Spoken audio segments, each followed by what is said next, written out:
speaking about Zai, some unfortunate news that Coach Kelly updated us with. Zai's going to miss some time. Mekhi's going to miss some time. Mekhi has the lower body Yep. injury.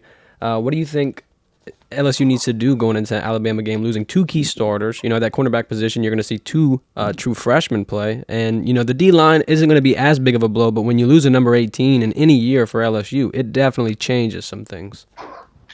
Man, it's no secret that Mekhi Wingo has probably been the most consistent D lineman out of all the interior linemen on that team this year. I mean, he has been one of those players on that front that's getting you consistent pressure, with a motor, just a lot of sense of urgency, playing and play out. So not having 18 out there is going to be big for him, especially as a team like Alabama with a quarterback that likes to use his legs and Jalen Milroe. So, I think they'll be able to withstand it at some point, by doing it by committee with Jordan Jefferson and, Tajee Hill came in as, and had some good moments against Army. Hopefully he can come in and rotate and kind of fill that void.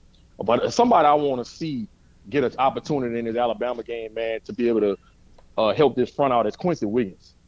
I think he's somebody they've been having on the show these last 2 years who's haven't gotten the opportunity that he deserves.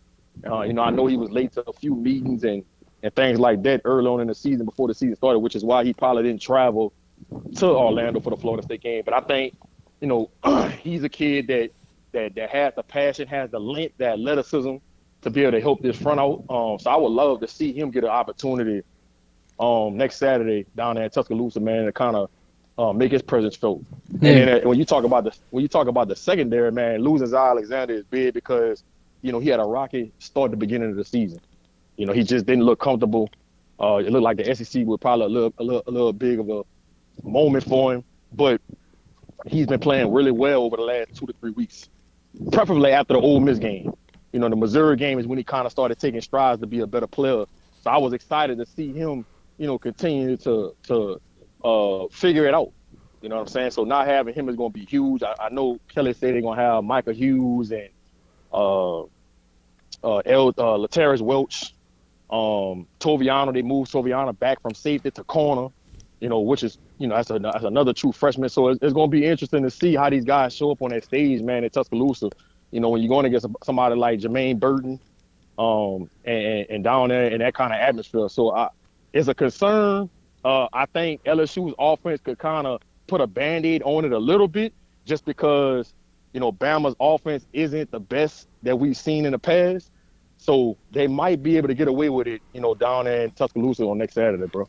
Yeah, and especially seeing, like you said, LT, Welch, even Ashton Stamp's going to be out there. I think, as weird as this might sound, this could be a blessing in disguise. When you got an inexperienced cornerback room, these reps and these big moments, I don't think anything gets bigger than Tuscaloosa and the SEC West during prime time, especially when it's a top 15 matchup.